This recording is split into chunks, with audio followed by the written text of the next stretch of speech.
Vídeo de hoje do canal do Nicola para te contar uma novidade importante envolvendo São Paulo e Brenner. Bora atualizar também sobre Palmeiras e José Manuel Lopes. O atacante argentino enfim falou sobre as negociações. Já Paulo Souza no Flamengo aparece por um fio, risco grande de demissão. No Vasco da Gama, a busca é por um novo comandante. Te atualizo sobre os nomes. Tem informação sobre uma troca, uma dança de cadeiras no Atlético Mineiro. As últimas do mercado, tudo sobre a seleção brasileira e muito mais.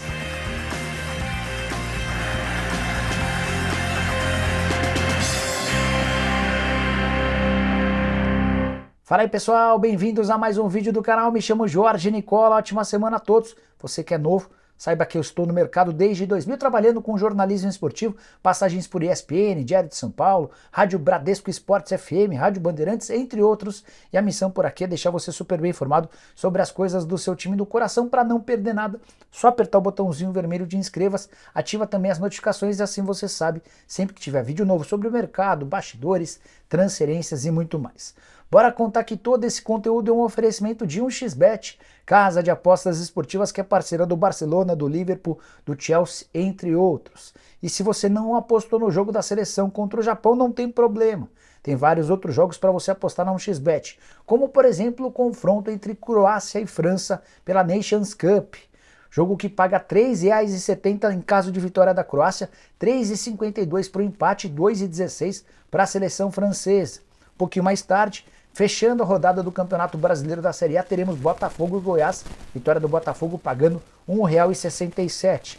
Tem ainda jogo da Série B, da Série C, da Série D, não vai ficar fora, né? Só pegar o link que eu vou deixar no comentário fixo, faz seu cadastro na 1xBet e não esquece de usar o cupom Nicola para ter direito a 100% de bônus no valor do depósito. Bora começar o vídeo com um tradicional giro de notícias e a primeira informação é sobre o Corinthians, líder do Campeonato Brasileiro e invicto a 11 rodadas. Com a vitória sobre o Atlético Goianiense no último sábado, Vitor Pereira conseguiu ultrapassar Silvinho e Mancini, técnicos recentes do Timão que haviam ficado 10 jogos sem perder.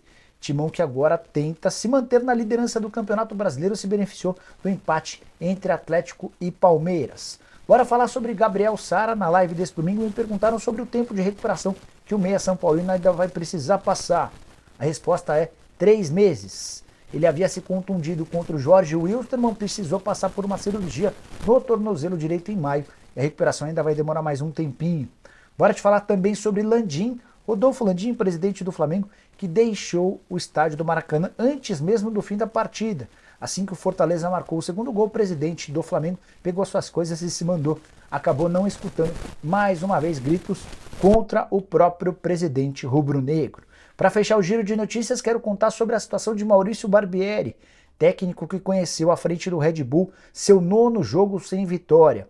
Derrota por 2-0 para o Internacional em Bragança Paulista, muita pressão pela demissão do treinador, que acumula 3 empates e 6 derrotas nessa sequência com direito à eliminação na Libertadores da América e na Copa do Brasil. E a última, mas não menos importante, bora falar sobre o Santa Cruz, que fez 1-0 no Sergipe em jogo da Série D, garantindo o maior público da 4ª divisão do Campeonato Nacional. Foram 19.999 pagantes no Arruda. Santa Cruz que pela primeira vez está no G4, o único gol da partida marcado por Hugo Cabral. Havia dito que era a última, mas tem só mais uma. Para fechar o giro de notícias, antes de ir para as notícias propriamente ditas.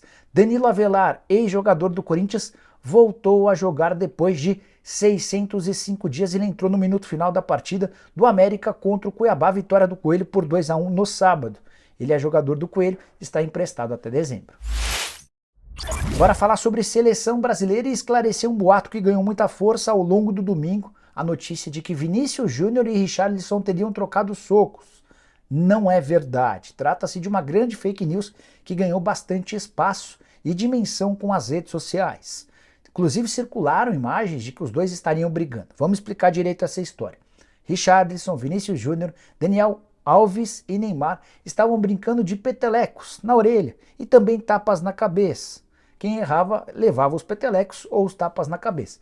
E em determinado momento, Rolou uma brincadeira entre os dois, entre o Vinícius Júnior e o Richarlison, mas quem acompanha todas as imagens percebe que eles estavam só brincando. Inclusive, deram gargalhadas depois do suposto ataque entre eles. Não tem confusão nenhuma, Vinícius Júnior tem ótima relação com os atletas, assim como o Richarlison, que não é protagonista nem líder, mas tem muitos jogadores que o querem bem.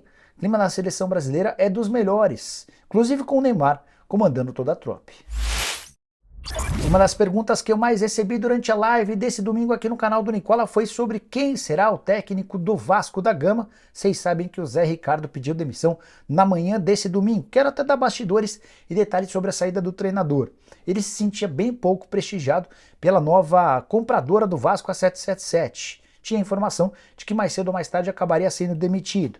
E diante de uma proposta do Shimizu S-Pulse para ganhar 3 vezes mais seu salário, ele acabou rescindindo com o Vasco sem qualquer compensação financeira ao clube de São Januário para fechar por 1 ano e meio. É importante contextualizar que o Zé Ricardo teve 12 vitórias, 8 empates e 5 derrotas sob o comando do Vasco. A inexistência de multa rescisória tem muito a ver com uma opção do próprio Vasco, que cogitava a possibilidade de, em caso de demissão, não precisar de uma indenização muito grande. A partir de agora, o Vasco e a 777 buscam em conjunto um novo nome. A grande dúvida é, traz agora alguém que possa comandar o time na Série B e já pensar na temporada de 2023 na Série A, ou alguém para resolver os problemas de forma imediata? A única certeza é que não vai se fazer apostas. Até por isso, vários nomes que já passaram a circular perderam força. Em Santa Catarina, por exemplo, teve gente especulando a possibilidade de Eduardo Barroca, técnico do Avaí, ser contratado. Outro nome que surgiu recentemente, o do Felipe Maestro, muito identificado com o Vasco, atualmente à frente do Confiança. Houve também quem falasse de Humberto Loser, que já foi campeão da Série B com a Chapecoense 2 anos atrás. O nome do Enderson Moreira é um nome que agrada a bastante gente, embora fosse um cara para resolver os problemas nessa temporada. Cuca, Renato Gaúcho, entre outros, a definição deve acontecer nesta segunda-feira, depois de uma videoconferência entre dirigentes do Vasco e dirigentes da 777. Bora falar sobre o Palmeiras com excelente notícia. José Manuel Lopes, também conhecido como Flaco, é jogador alviverde. Se você ainda tinha alguma dúvida sobre a negociação, é legal ouvir o que disse o próprio atacante de 21 anos de idade, abre aspas. Muito contente por esse novo desafio e triste por deixar o Lanús. É um passo importante. São dias diferentes. Estou tranquilo e agradecido de tanto carinho da gente de Lanús. Um pouquinho mais pra frente ele falou sobre o Palmeiras, abre aspas. É um grandíssimo clube, o maior do Brasil e um dos melhores clubes da América. Se concretizar será um prazer e tratarei de defender até a morte, como fiz aqui. Estou tranquilo, é um grandíssimo clube. Vamos ver o que se resolve, fecha aspas. Por que nessa última frase ele ainda não crava o acerto? Porque nessa segunda-feira o Lopes passará por exames médicos antes de assinar um contrato de 4 anos e meio. Então apenas a realização dos exames médicos impede o anúncio. A ideia do Palmeiras é já contar com o Lopes para iniciar treinamento a partir de agora. O técnico Abel Ferreira indicou aos dirigentes do Palmeiras que seria muito importante, pensando em Libertadores da América, em Campeonato Brasileiro e Copa do Brasil, e também na adaptação ao novo país, que o Lopes, assim como o Merentiel, já começasse a trabalhar com os novos atletas. Então ele passa nessa segunda-feira por exames médicos, assina seu contrato, volta para a Argentina para preparar sua mudança e já vem em definitivo para ficar no Palmeiras. Atleta contratado por mais de 10 milhões de dólares, algo na casa de 50 milhões de reais, a maior venda da história do Lanús. O Palmeiras está adquirindo 70% dos direitos econômicos de um atleta que era até outro dia pretendido pelo River Plate. Hora de falar sobre Paulo Sousa, e as preces do torcedor rubro-negro parecem estar sendo ouvidas. O técnico português está por um fio, nunca andou tão ameaçado quanto nesse momento. E motivos não faltam, os últimos deste domingo foram bem pesados. Derrota em casa diante de 63 mil pessoas para um time alternativo do Fortaleza, que poupou vários dos titulares. Fortaleza saiu na frente 1-0, o Flamengo chegou ao gol do empate com Everton Ribeiro. Já nos últimos minutos da etapa final, saiu o gol definitivo da vitória do Fortaleza, lanterna do Campeonato Brasileiro. Mas não parou por aí. Outros 2 episódios do domingo também contaram de forma muito negativa pro treinador português. O primeiro deles, o Paulo Souza cortou o Diego Alves depois do aquecimento em campo. Não foi nem relacionado, acabou tendo de assistir a partida de um camarote e o goleiro não gostou. Depois da entrevista pós-jogo, o Paulo Souza se isentou de culpa e colocou toda a responsabilidade nos atletas. A frase foi a seguinte, abre aspas: o primeiro tempo foi desastroso. O que nos aconteceu, sem dúvida, foi que todas as decisões individuais foram erradas, fecha aspas. Ou seja, o problema foi das decisões individuais dos atletas em campo. Nada coletivo, nem nada dele. Essas declarações repercutiram muito mal no vestiário rubro-negro, que se representa na manhã desta segunda-feira em preparação para o jogo contra o Red Bull Bragantino, quarta-feira, em Bragança Paulista. Existe a chance de o Paulo Souza ser demitido nas próximas horas? Até existe, mas há um problema muito grande. O Flamengo não tem quem colocar ainda que interinamente. O Mauricinho foi demitido a pedido do Paulo Souza. O técnico do Sub-20 acabou de ser promovido do Sub-17. Então isso pode acabar contando pontos para a permanência, pelo menos imediata, do Paulo Souza, técnico que não tem moral algum, com torcedores, com jogadores e com boa parte da diretoria. O Marcos Braz é o único que ainda resiste.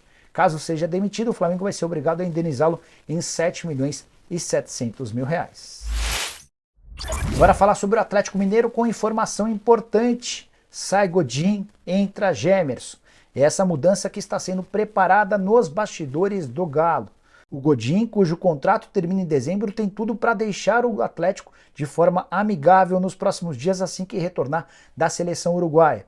Por falar em seleção uruguaia, o próprio Godin deu uma entrevista dizendo o seguinte, abre aspas: falei com o Medina, que é técnico do Vélez, sobre ir para o clube argentino. Não tenho minutos e quero jogar. Meu pensamento hoje é a seleção. O dinheiro não me move. Quero chegar na Copa do Mundo da melhor maneira. Ou seja, o Godin demonstrando insatisfação com a atual realidade do Atlético e deixando bem claro que tem conversas avançadas com o Vélez.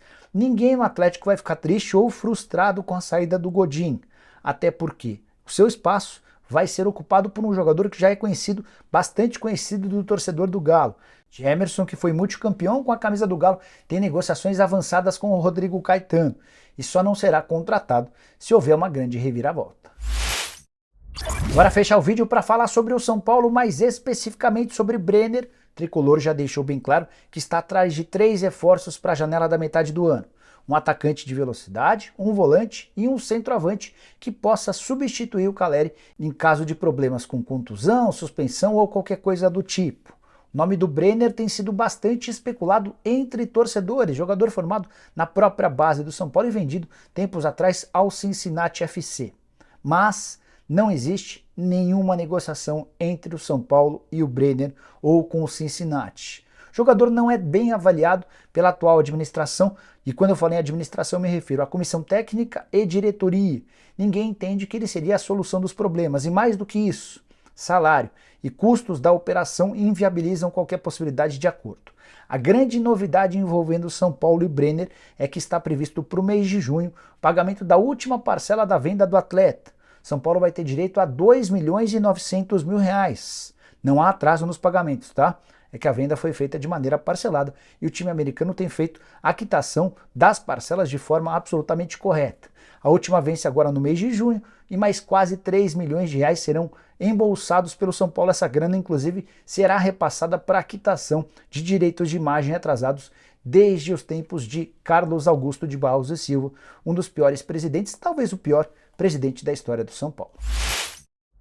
Bom, pessoal, eram todas essas as informações que eu queria passar para vocês logo no início da semana. Espero que vocês tenham curtido e deixem like por aqui. Quem ainda não se inscreveu no canal do Nicola, aperta o botãozinho vermelho de inscreva-se. A gente se vê no final da tarde com mais um vídeo e a partir das 7 da noite com o programa do Nicola. Até lá, tchau!